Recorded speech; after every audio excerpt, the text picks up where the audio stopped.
Irmãos e irmãs, a graça e a paz do Senhor Jesus.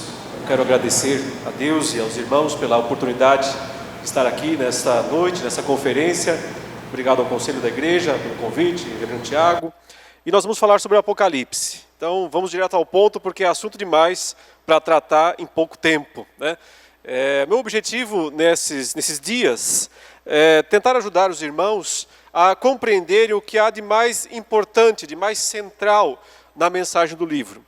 Compreendendo o que há de mais importante e mais central, as outras coisas não tão importantes, não tão centrais, podem ser entendidas depois. Porque, obviamente, em 6 palestras, 5, a quinta vai ser um pouco mais longa, digamos 6 então, não é possível abordar todo o livro, todas as coisas complexas e enigmáticas, né? Precisaríamos umas 20, pelo menos, palestras para fazer isso.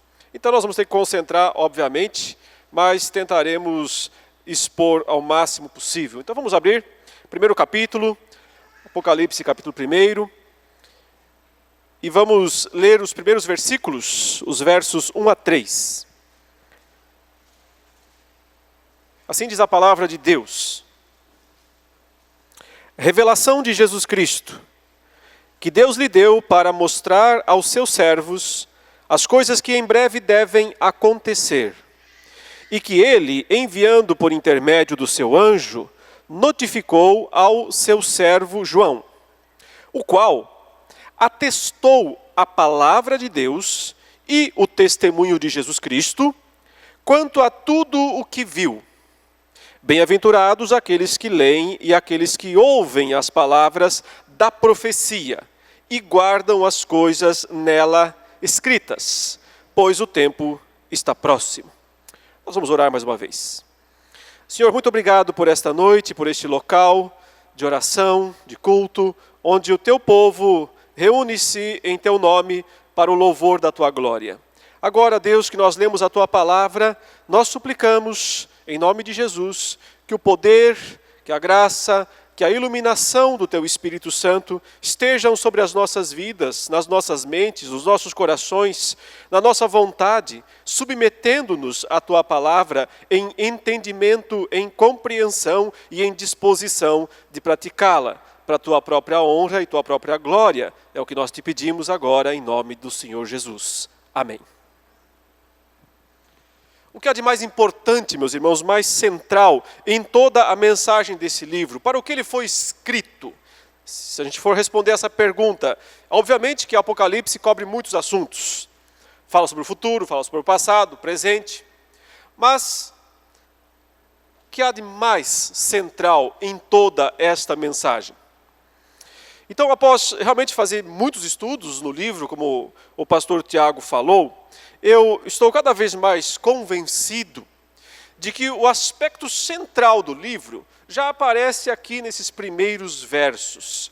O que há de mais importante e que mais tem que ser entendido pela igreja, para que ela possa compreender todo o livro, já está desenvolvido ou exposto, pelo menos de forma embrionária, nesses primeiros versos. Note que o texto diz assim, revelação de Jesus Cristo.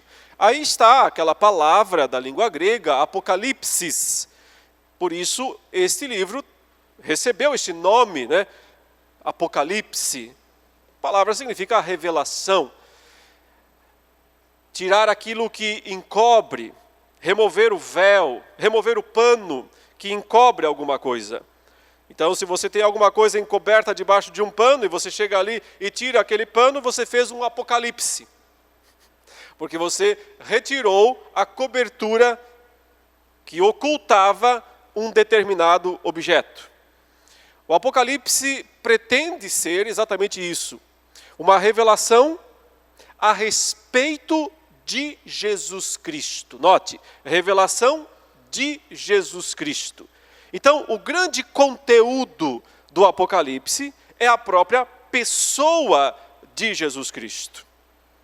Sua obra, sua vida, sua morte, sua ressurreição, sua subida aos céus, sua entronização nos céus, e tudo o que isso representa, implica, impacta na vida do seu povo.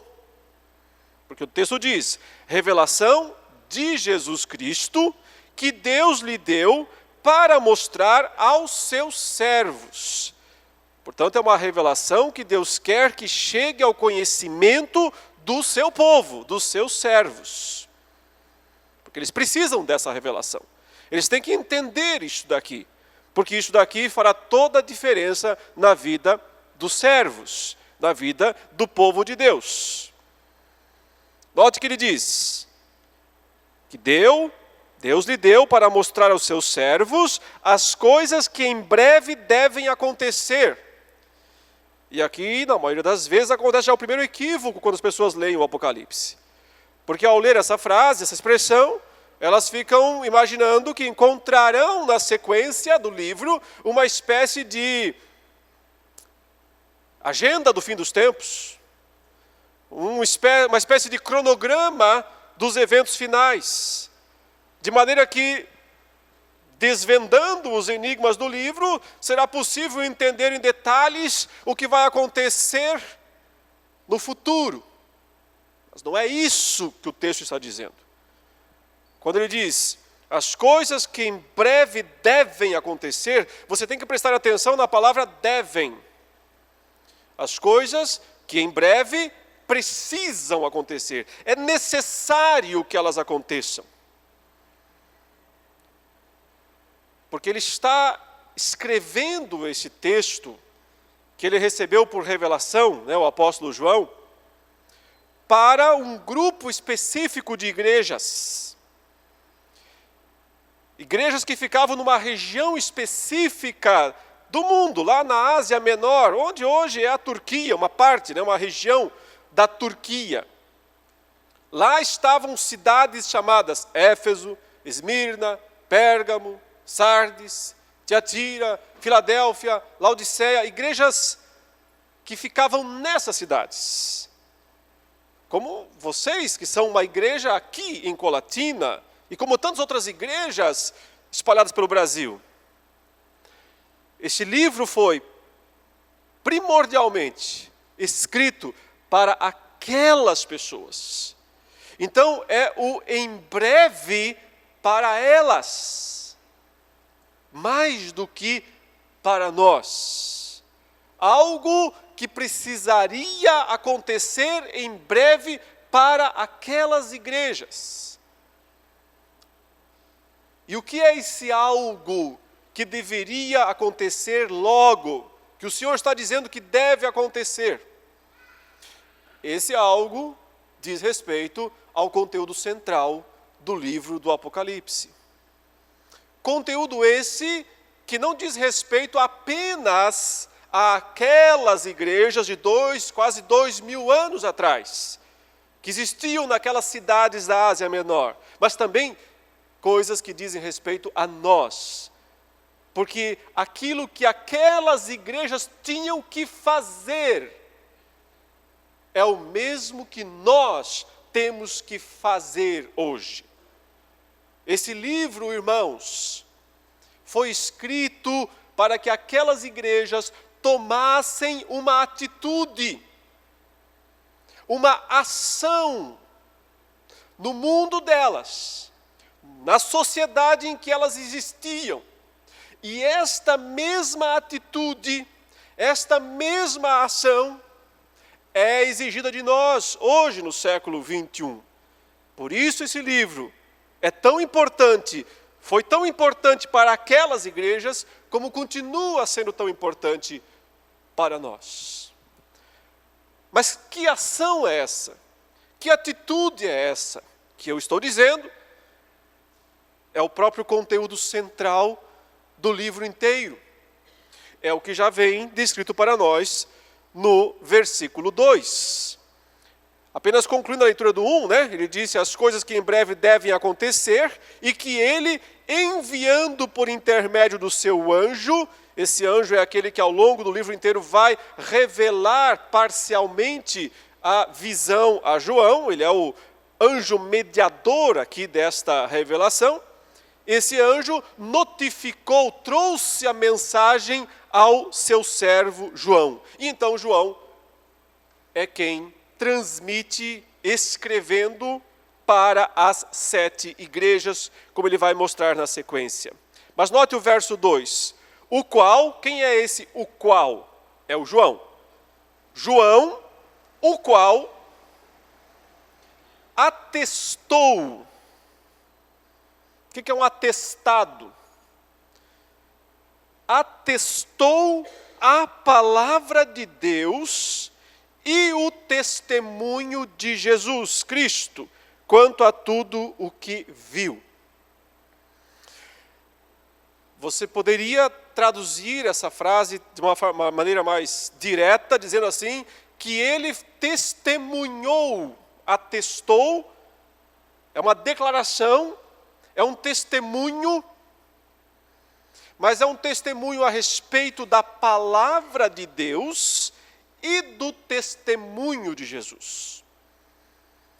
2 vezes aqui aparece nesse versículo a palavra testificar. Testificar. João testificou algo, mas antes dele, Jesus testificou algo. E é esse algo que Jesus testificou, que João agora também precisa testificar.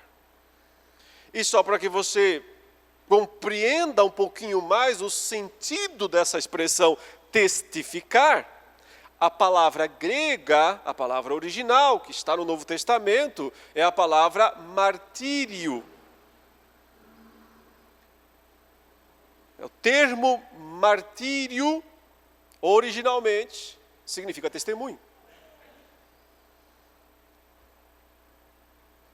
Portanto, estamos falando primordialmente do quê?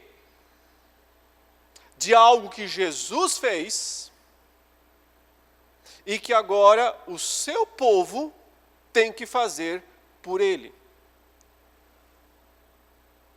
Um testemunho que Jesus deu, ele mesmo, e que agora o seu povo tem que imitá-lo nesse ato. É um chamado a viver e morrer por Cristo. Essa é a grande mensagem do livro do Apocalipse. Aquelas 7 igrejas, em breve, teriam que se submeter, ou não, porque poderiam falhar, fraquejar, a esse desafio de se tornarem testemunhas do testemunho de Jesus. João é alguém assim. Ele é uma testemunha do testemunho de Jesus. E por que, meus irmãos, eu estou insistindo que essa frase do verso 2 é o conteúdo central de todo o livro? Eu quero mostrar agora como ela vai aparecer várias vezes ao longo do livro. É um estudo panorâmico agora, daqui a pouco eu vou voltar e seguir outra vez o texto. Mas observe que já no versículo 9, João diz o seguinte: eu, João, irmão vosso e companheiro na tribulação, no reino, na perseverança, em Jesus, achei-me na ilha chamada Pátimos. Está descrevendo sua situação histórica de prisioneiro na ilha de Pátimos. Eu estive lá, em Pátimos. Por que motivo? Qual a razão? Qual foi seu crime? Estou na prisão, o que eu fiz? Qual é o meu crime? Por que eu fui condenado? Ele explica. Por causa da palavra de Deus e do testemunho de Jesus. Por esse motivo. Porque eu sou uma testemunha da palavra de Deus e do testemunho de Jesus. E é por esse motivo que João diz que ele foi aprisionado na ilha de Pátimos. Lá no capítulo 6, no versículo 9, note a descrição semelhante.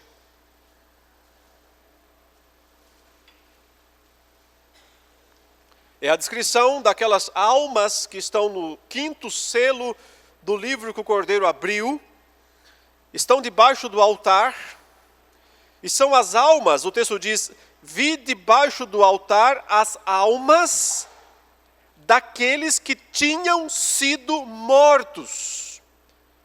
Por que motivo? João disse agora há pouco, eu estive em Pátimos como prisioneiro. Por que motivo? Por causa da palavra de Deus e do testemunho de Jesus. Note por que esses mártires aqui, né? Essas almas que estão no céu, descritas aqui simbolicamente dessa maneira, no céu. Por que estão lá? Por que foram mortas? Por causa da palavra de Deus e por causa do testemunho que deram. Que testemunho foi esse que elas deram? O testemunho de Jesus. Imitaram, portanto, o testemunho de Jesus. E por isso se encontravam na visão do quinto selo, do céu, recebendo o galardão, a recompensa dessa atitude de uma testemunha. Outro texto, veja no capítulo 12, verso 17, que toda a fúria do dragão, uma vez lançado do céu para a terra, tendo perdido o seu posto e a sua autoridade como acusador perante o trono de Deus, tendo sido destronado e lançado à terra após a vitória de Cristo, contra quem ele se volta com toda a sua fúria, com toda a sua ira. O texto diz, o dragão ficou irado com a mulher e foi travar guerra com o restante da descendência dela, ou seja, os que guardam os mandamentos de Deus e têm o testemunho de Jesus. O Apocalipse frequentemente repete expressões e frases, mas normalmente não repete de forma monótona, como um papagaio. As repetições são sempre ligeiramente diferentes, para que as pessoas prestem atenção aos detalhes. Note que aqui ele diz mandamento de Deus em vez de palavra de Deus. Mas quem conhece o Salmo 119 sabe que é a mesma coisa. Palavra de Deus, mandamento de Deus, preceitos de Deus, juízos de Deus, são todas expressões sinônimas para palavra de Deus. Mas o testemunho de Jesus ele manteve idêntico. Os que mantêm, os que têm, os que sustentam o testemunho de Jesus. No capítulo 14, no versículo 12, os crentes são chamados a perseverar e diz que isso significa morte, significa enfrentar a morte, enfrentar a perseguição, ter paciência na tribulação, diante da fúria dos inimigos. Ele diz no verso 12, aqui está a perseverança dos santos, os que guardam os mandamentos de Deus e a fé em Jesus. Essa palavra fé também pode ser traduzida como fidelidade. No grego não existem duas palavras distintas, é uma palavra só.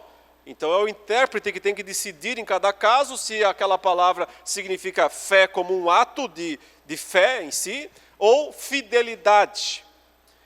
A tradução provavelmente melhor seja fidelidade. Porque é a fidelidade de Jesus, que é dele. Então não faz sentido pensar a fé de Jesus, mas sua fidelidade, que outra vez aponta para a sua morte, para o seu sacrifício, para o seu martírio. Sempre o destaque está para a morte de Cristo, o sacrifício de Cristo na cruz. Isto é o testemunho de Jesus, o qual o povo de Deus precisa sustentar também. Como? Tendo a mesma disposição de Jesus, como veremos daqui a pouco. Capítulo 20, verso 4, o famoso texto do milênio.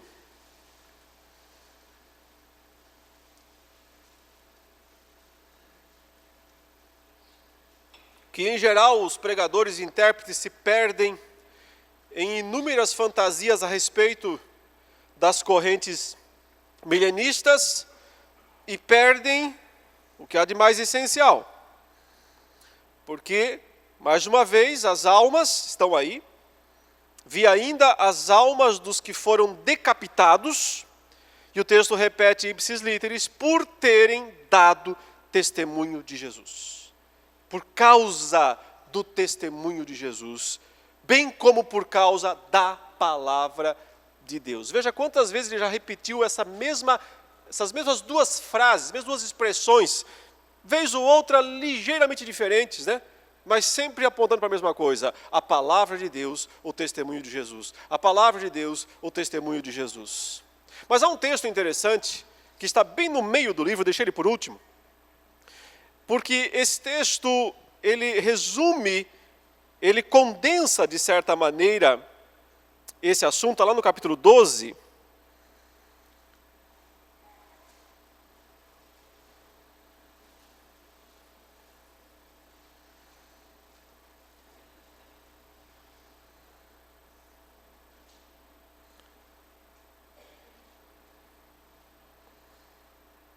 no versículo 11,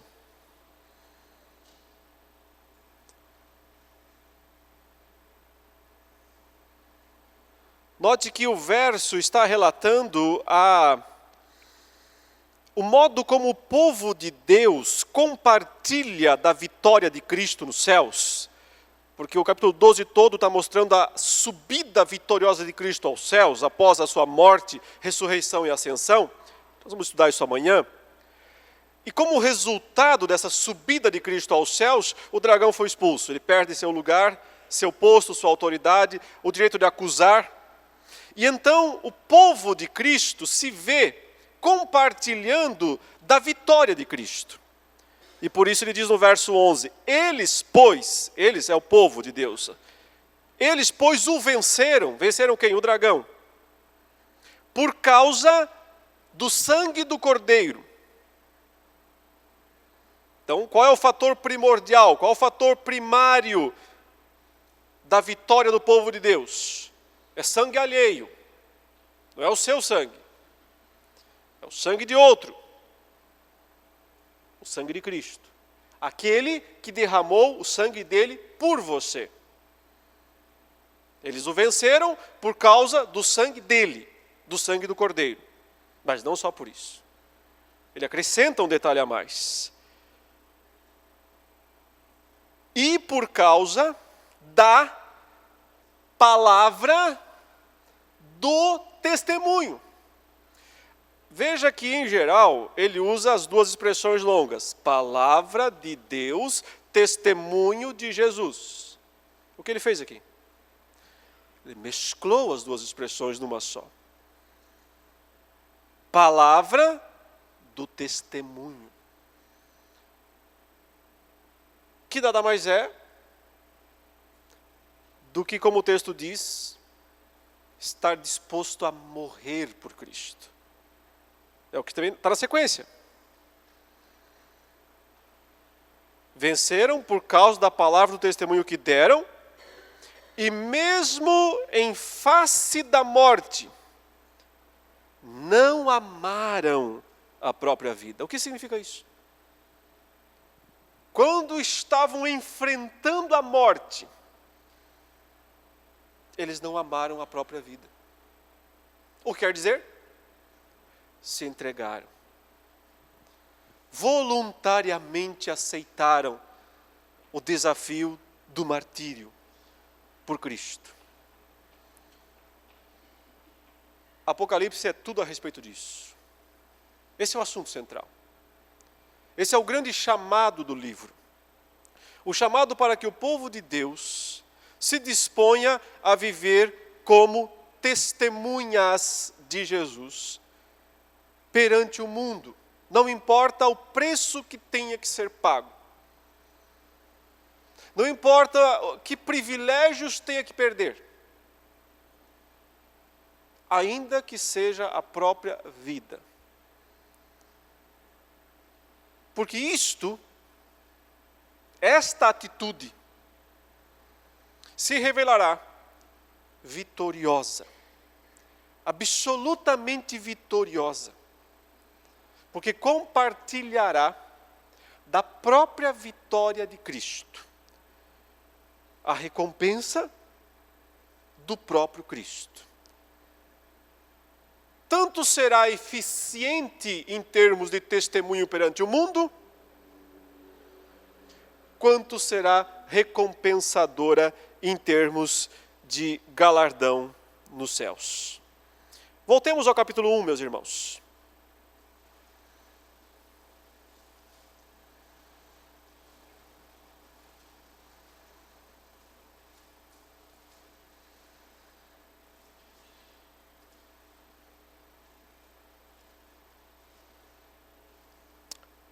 Verso 4 diz: João, o escritor, portanto, da carta, para as 7 igrejas que se encontram na Ásia, os destinatários. Graça e paz a vós outros, a saudação. É uma carta. Esse é um livro extraordinário porque ele consegue ter 3 gêneros literários numa só obra. É uma carta, você está vendo aqui a estrutura de carta. 7 pequenas cartas enviadas a cada uma das igrejas, uma para cada igreja. Ao mesmo tempo é uma profecia, porque João chama isso no verso 3, as palavras da profecia, e ao mesmo tempo é um apocalipse. Uma carta profética com uma linguagem apocalíptica. Seria esse o modo de nós conseguirmos resumir o gênero literário desta obra tão complexa. Nós temos que, vez ou outra, transitar em todos esses gêneros distintos, quando eles se apresentam. Esse é um desafio grandíssimo, com muitos riscos, evidentemente, de equívocos da nossa parte. Mas de quem é a saudação nessa carta? É da Trindade, do Deus Pai, do Deus Filho, do Deus Espírito Santo. O Deus Pai aparece em primeiro lugar. Da parte daquele que é, que era e que há de vir. Então observe aqui 3 expressões, 3 atributos à pessoa do Pai. Ele é aquele que é. O grande eu sou. Que era, existe desde sempre. E que há de vir. Ele é o presente, ele é o passado, ele é o futuro. Em segundo lugar, ele diz: da parte dos 7 espíritos que se acham diante do trono. O número 7, primeiro temos um 3 implícito aí, né? Parte do Pai, era e que há de vir. Então os 7 espíritos, esse número 7, ele aparece amplamente no Apocalipse. E ele é um número divino mesmo no livro. Quando João descreve o Espírito Santo como 7 espíritos, é porque ele está fazendo uma interessante mistura de conceitos que tem a ver com o fato do Espírito Santo estar em todos os lugares ao mesmo tempo, por isso a ideia de 7. Os 7 Espíritos de Deus enviados por toda a terra, assim ele descreverá lá no capítulo 4. Mas também tem a ver com o número das igrejas. São quantas igrejas? Para quem ele está escrevendo? 7. Para as 7 igrejas da Ásia. Os 7 Espíritos de Deus. Mas de fato Deus não tem 7 igrejas. Ele só tem uma. E também o Espírito é um só. Mas está presente em cada uma das igrejas locais. Porque elas são o quê? Simbolicamente no livro. Candeeiros de ouro. Qual a função do candeeiro? Iluminar. Como ele faz isso? Com energia elétrica? Não. Com fogo. Ele precisa de fogo para poder iluminar. As 7 tochas do Espírito Santo representam o poder de Deus para cada igreja iluminar, brilhar. E é por isso que o Espírito Santo é descrito com esse número 7. É porque ele que está presente em cada uma das igrejas, capacitando-as. É uma figura que vem do Antigo Testamento, do livro de Zacarias, quando Israel é descrito como um candelabro com 7 hastes, apagado, precisando de óleo para brilhar.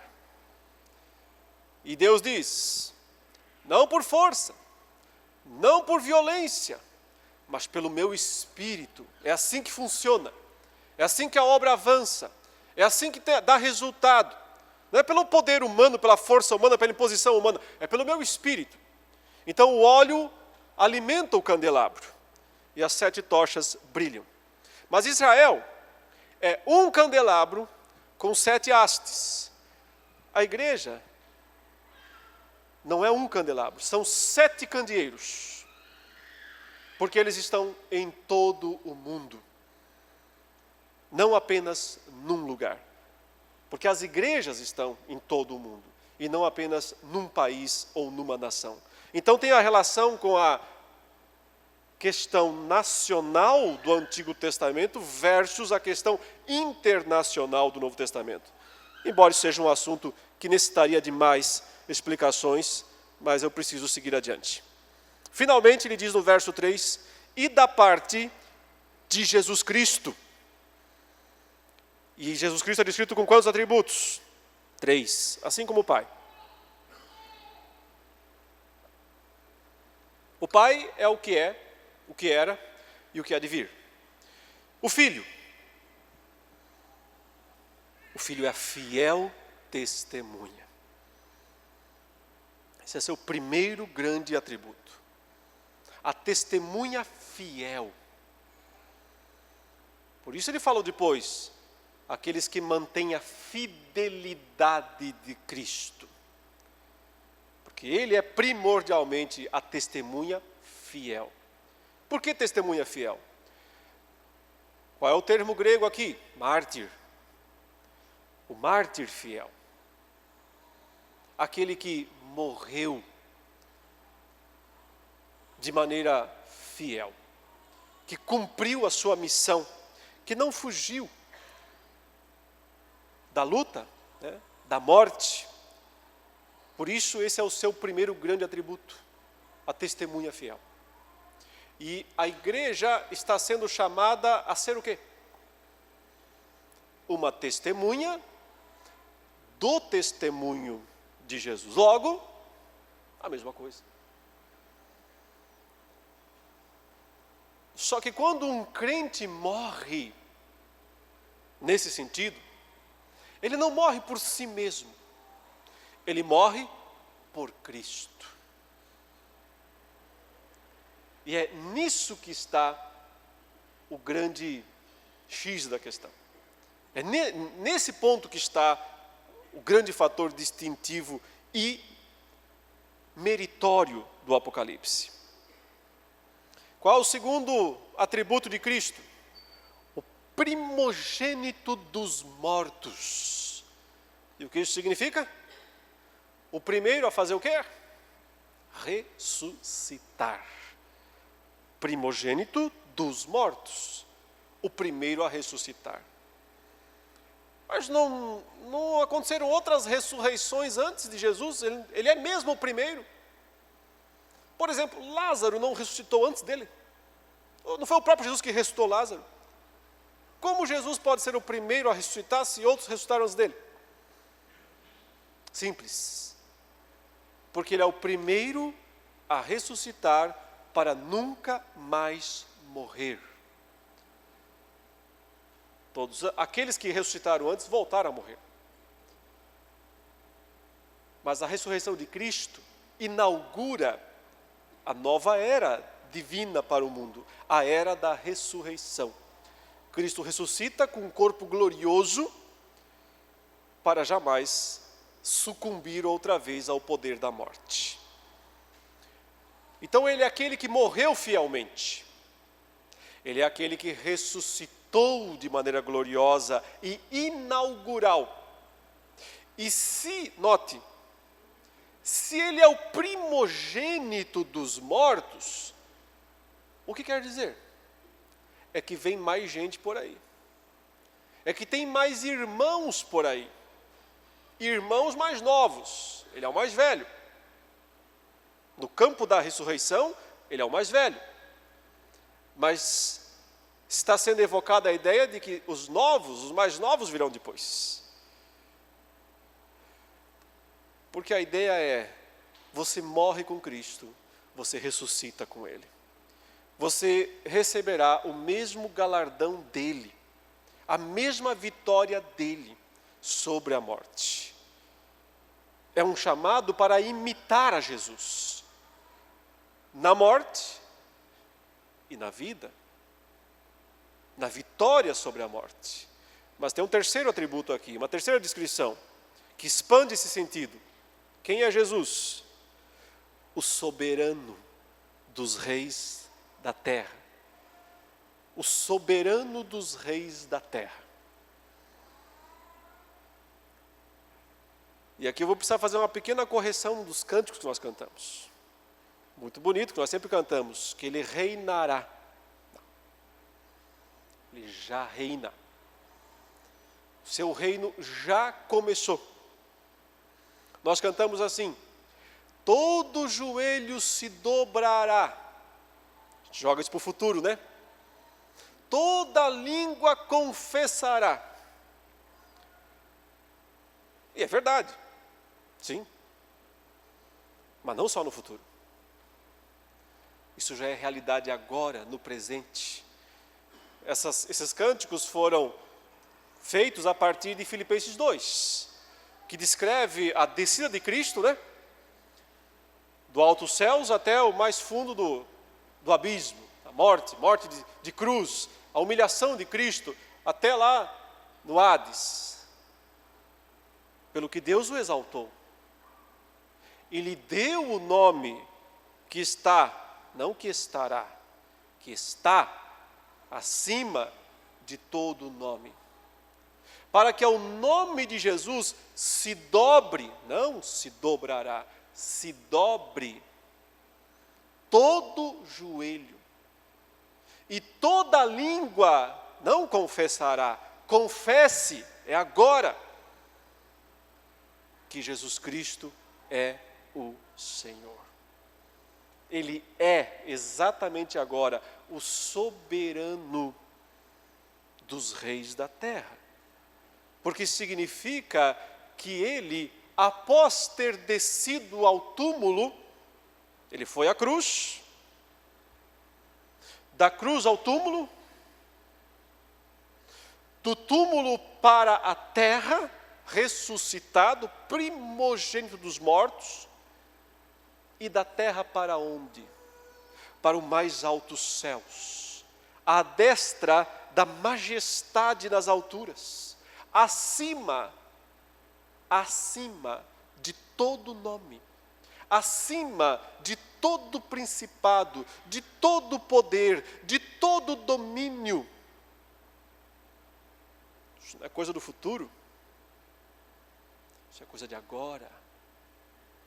Nesse exato instante, o Senhor Jesus está entronizado nos céus.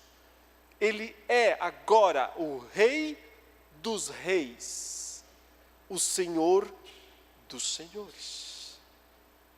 E diante do nome dele, todos têm que reconhecer o seu senhorio. Esta sequência é o que o Apocalipse promete para o povo de Deus. Vocês vão passar essa mesma sequência. Vocês têm que trilhar esse mesmo caminho. Ser crente é trilhar esse mesmo caminho. Qual o caminho? Testemunha fiel, antes de tudo. Testemunha fiel.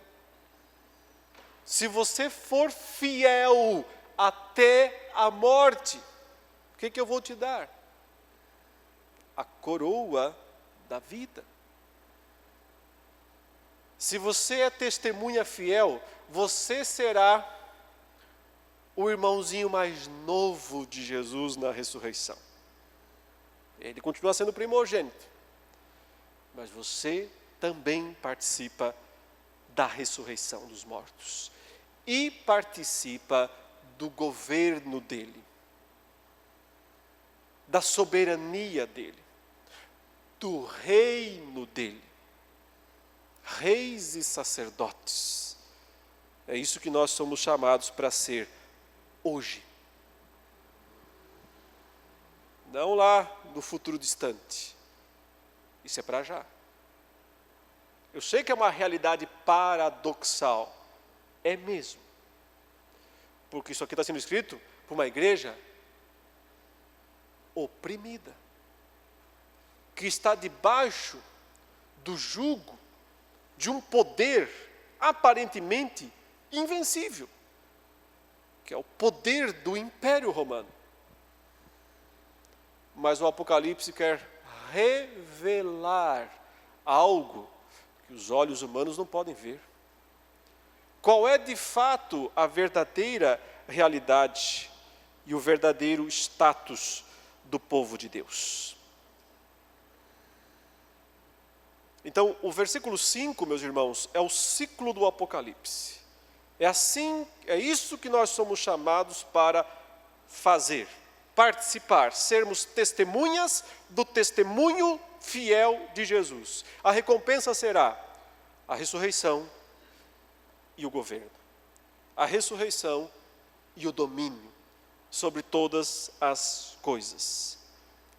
A saudação continua dizendo: "A aquele que nos ama e pelo seu sangue nos libertou dos nossos pecados e nos constituiu reino, sacerdotes." Não nos constituirá, nos constituiu reino e sacerdotes para o seu Deus e Pai. A Ele a glória e o domínio pelos séculos dos séculos. Amém. Eis que vem com as nuvens, e todo olho o verá, até quantos o traspassaram, e todas as tribos da terra se lamentarão sobre ele, certamente. Amém. Um primeiro anúncio da volta de Cristo está aqui. Inúmeros serão feitos ao longo do livro, mas esse é o primeiro, destacando algo que é recorrente em todas as descrições a respeito da volta de Jesus. Em Apocalipse, e eu diria em toda a Bíblia, pública e notória, jamais secreta. Todo olho o verá. A absoluta publicidade, como o relâmpago, sai do Oriente e se mostra até o Ocidente. Assim será o Filho do Homem na sua volta.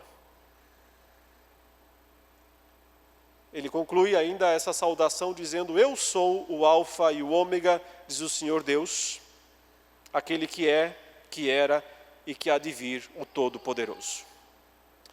Verso 9: "Eu, João, irmão vosso e companheiro na tribulação, no reino da perseverança." Então note aí as três palavras importantes, né? Tribulação, reino, perseverança. Tudo isso já é realidade. E ao mesmo tempo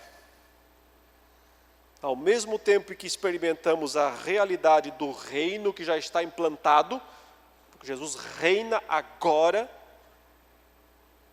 desde os céus, também enfrentamos tribulação. Ela vem junto. Não são coisas distintas, não são coisas excludentes, elas se harmonizam na vida cristã. A tribulação e o reino. E quando essas duas coisas são assimiladas da maneira correta pelo crente, ele reage de forma perseverante. Porque a perseverança se dá tanto na maneira como nós vemos o reino estabelecido e na maneira como nós encaramos as lutas, as ameaças, os sofrimentos que a tribulação reserva para nós. E ele diz outra vez, como nós já mencionamos, achei-me na ilha chamada Patmos, uma ilha prisão, todo mundo sabe sobre isso, né? Parece que não era tão ruim como se fala às vezes.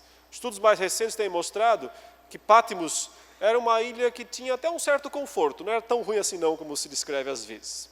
Mas é claro que para um ancião com mais de 90 anos, não devia ser um lugar muito agradável. Não era nenhum paraíso tropical, né? Mas tinha alguma estrutura lá que os romanos tinham colocado, um ginásio de esportes, e não se sabe se João fazia serviços forçados. O que se sabe é que ele estava lá exilado.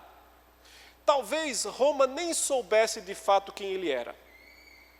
Não era de se esperar que 60 anos depois, né, dos eventos lá da Galileia, da Judéia, onde Cristo foi crucificado, um dos seus discípulos ainda estivesse vivo. Não era de se esperar isso. As pessoas não viviam muito no primeiro século.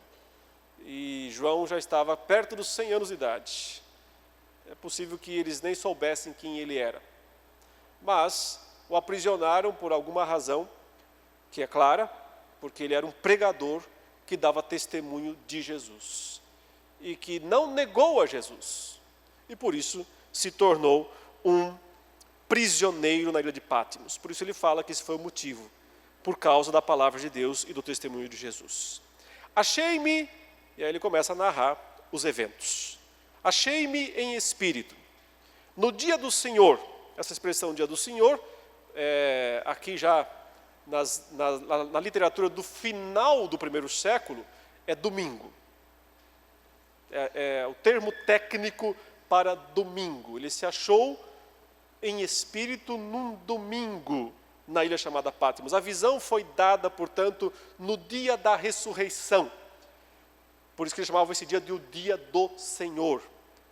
Porque era o dia que o Senhor ressuscitou. O primeiro dia da semana. Foi nesse dia que João recebeu a visão. Ele ouviu por detrás, ele diz, e ouvi por detrás de mim grande voz como de trombeta dizendo: o que vês? Ou seja, abre o olho, João, porque o que você enxergar daqui para frente, escreve. Escreve em livro e manda às 7 igrejas. Quais? Éfeso, Esmirna, Pérgamo, Tiatira, Sardes, Filadélfia e Laodiceia. O que elas têm em comum, essas 7 igrejas? A região.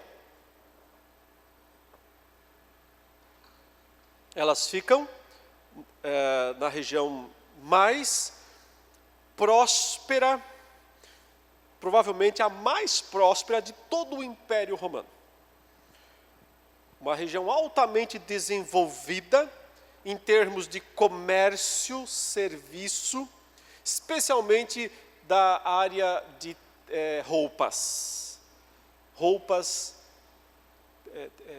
Tintas para roupas.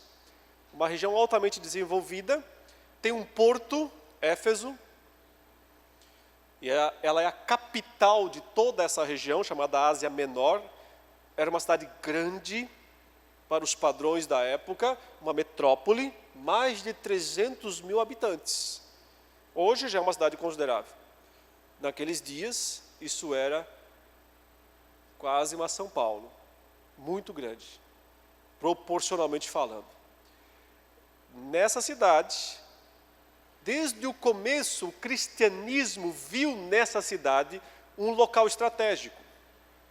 E é por isso que por essa cidade passaram simplesmente todos os principais pregadores da igreja primitiva. Paulo, que começou, um dos que iniciou o trabalho lá, junto com Apolo, Priscila, Áquila, Pedro e o próprio João. Timóteo, para citar alguns dos pastores que pastorearam, que gastaram tempo, passaram períodos nesta cidade. Porque depois da Antioquia da Síria, que foi o primeiro quartel-general do cristianismo fora de Jerusalém, foi a Antioquia da Síria, próximo grande quartel-general do cristianismo, sem dúvida, Éfeso. Isso nos primórdios. Mas ao redor de Éfeso surgiram inúmeras outras igrejas. Paulo passou um tempo pregando em Éfeso na escola de Tirano, se vocês se lembram, o livro de Atos registra isso.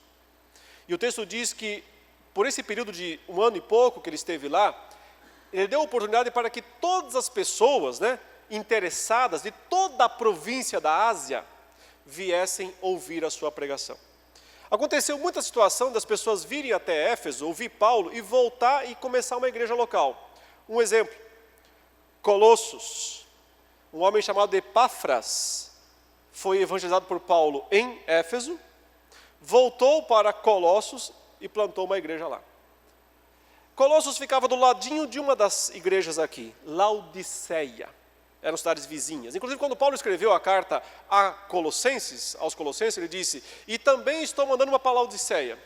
Troquem as cartas. Leiam e troquem as cartas. Elas eram muito vizinhas, 3 cidades muito próximas: Colossos, Laodiceia e Hierápolis.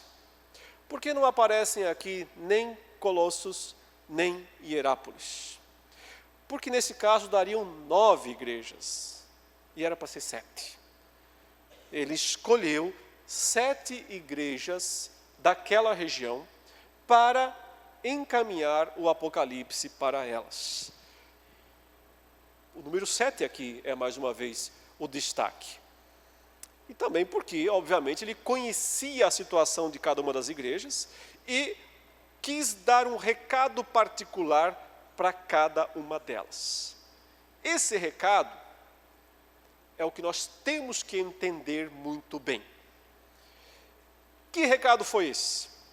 Então agora, meus irmãos, eu abrevio, de forma mais direta, sem me prender muito ao texto, por causa do tempo. Eu quero, na segunda palestra, já entrar no capítulo 4 de Apocalipse.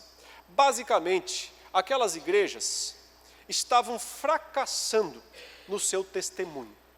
Elas não estavam sendo testemunhas do testemunho de Jesus, exceto 2 delas. 5 estão fracassando. Apenas 2 estão cumprindo o seu papel. As 2 são Esmirna e Filadélfia. As outras não estão fazendo isso. E por que não estão fazendo isto? Porque estão sucumbindo às pressões da sociedade secular.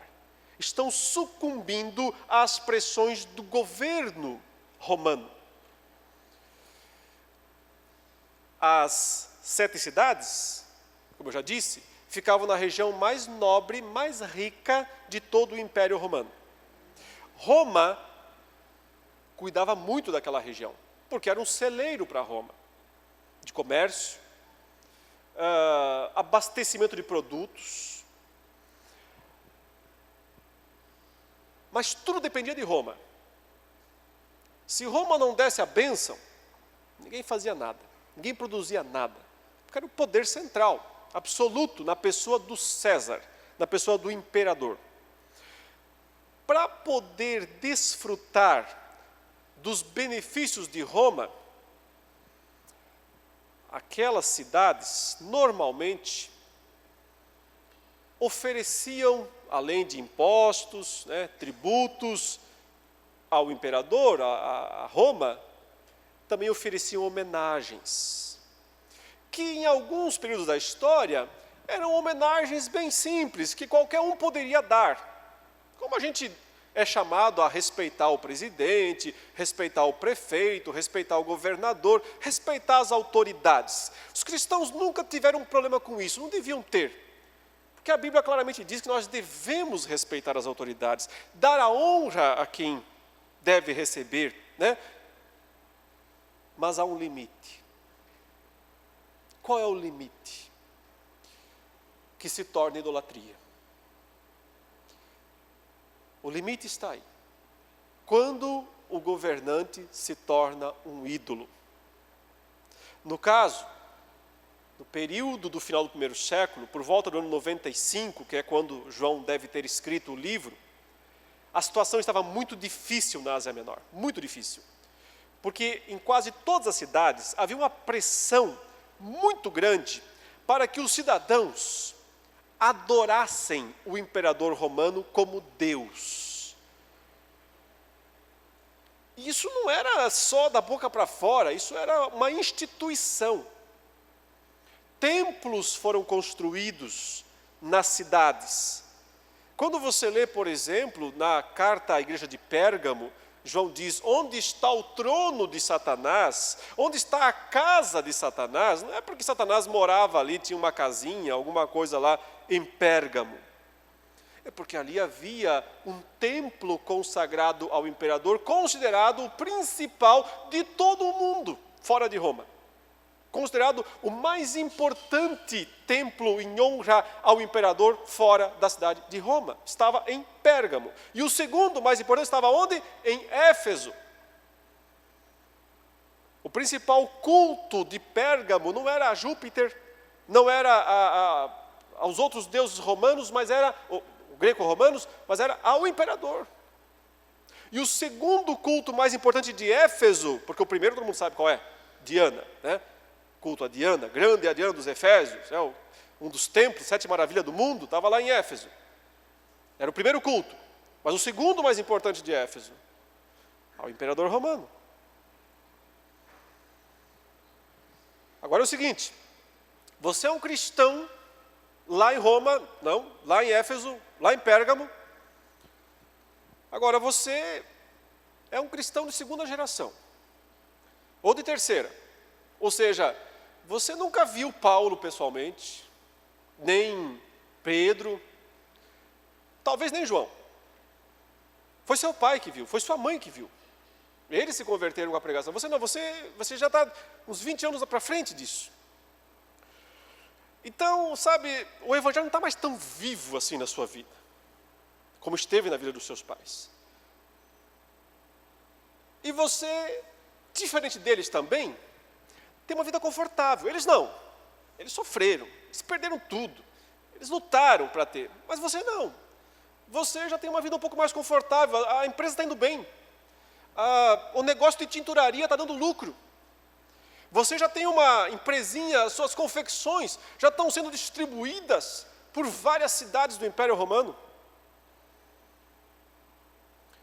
Só um exemplo, um parênteses. Quando Paulo chegou em Filipos, 30 anos antes, ele encontrou uma mulher lá, que é a primeira convertida da Ásia, né?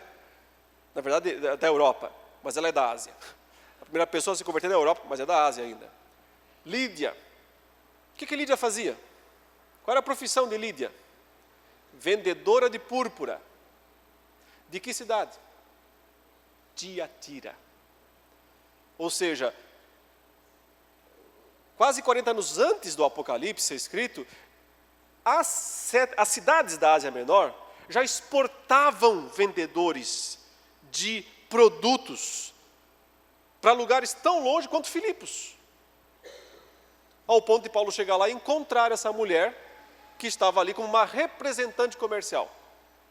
Fecha parênteses. Você é essa pessoa que está lá. O seu negócio está indo bem, está prosperando, está dando lucro, está aumentando, criando mais filiais. Acho que vou colocar um representante comercial lá, sei lá no Egito. De tão bem que está indo o meu negócio. Mas por que ele está indo bem? E a resposta é, porque está debaixo da bênção de César. Até certo ponto você lida bem com isso. Porque nos períodos mais tranquilos, tudo que César quer é imposto. Imposto tem que pagar mesmo. Então não tem problema. Mas quando as juntas comerciais de Pérgamo, de Éfeso, de Esmirna, de Tiatira, começam a dizer o seguinte: olha, esse novo imperador aí, o Domiciano, Ele não se contenta só com tributos. Ele quer culto. Ele quer adoração. E se nós não fizermos isso, nós vamos perder os nossos direitos, as nossas regalias. Não vamos mais comprar, não vamos mais vender. E aí o que você faz? Sexta-feira, reunião, todos os comerciantes têm que vir aqui, chegará o emissário do imperador, e nós vamos oferecer a ele um jantar de homenagem, e vamos sacrificar um touro em honra a César, a Titus Flávios Domiciano, imperador romano. Toda a cidade está convocada a vir. Todos os comerciantes são obrigados a ir. E oferecer um sacrifício também. Mas não tem o dinheiro. Verbas públicas isso é documentado, verbas públicas eram dadas para que a população pudesse comprar e fazer o sacrifício. Porque era muito importante para Roma que o imperador fosse reconhecido como Deus.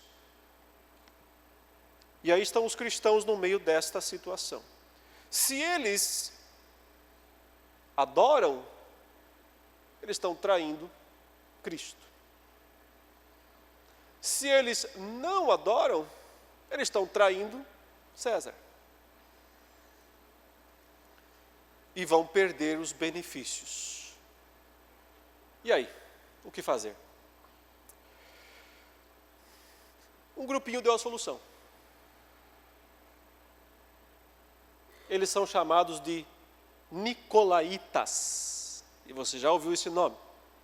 E Jesus diz lá na carta aos Efésios que ele os odeia.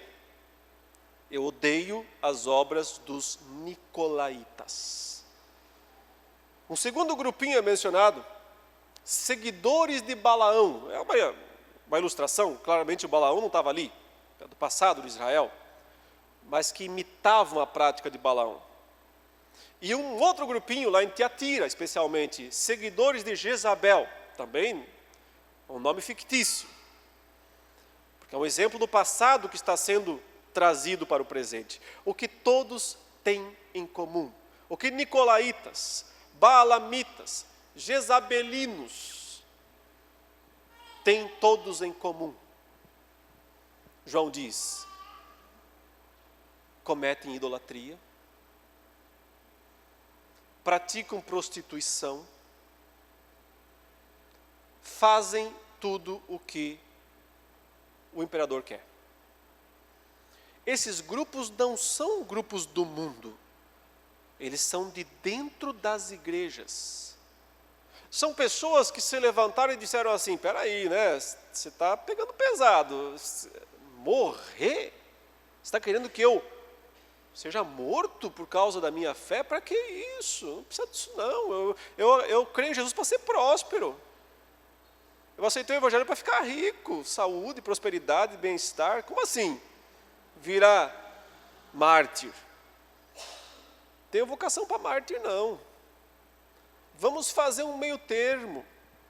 Vamos negociar. Vamos encontrar soluções intermediárias. Então, o que parece que os nicolaítas faziam era tentar negociar com as autoridades romanas para que eles fossem poupados, para que os cristãos fossem poupados de fazer uma parte das coisas que eles não queriam, mas fariam a outra. E essa parcialidade Jesus está condenando. Porque ele está dizendo que ele foi a testemunha parcial? Não. Ele foi a testemunha fiel. Sem parcialidade, sem negociação, sem meio termo. E, portanto, o povo de Deus precisa também fazer isso. O que significa disposição para morrer por Cristo. Agora, como é que alguém pode dizer que tem disposição para morrer com Cristo se não tem nem para perder uns reaisinhos por Ele? Eu morro por Cristo, mas não perco um real por Ele. Não abre mão de nada. Se submete aos padrões corruptos da sociedade para prosperar. Mas quer ser testemunha de Jesus. Jesus diz: odeio esse negócio. Eu odeio esses caras. Nós vamos dar uma pausa agora e voltar no segundo tempo, né, com mais informações a esse respeito e também entrando no capítulo 4.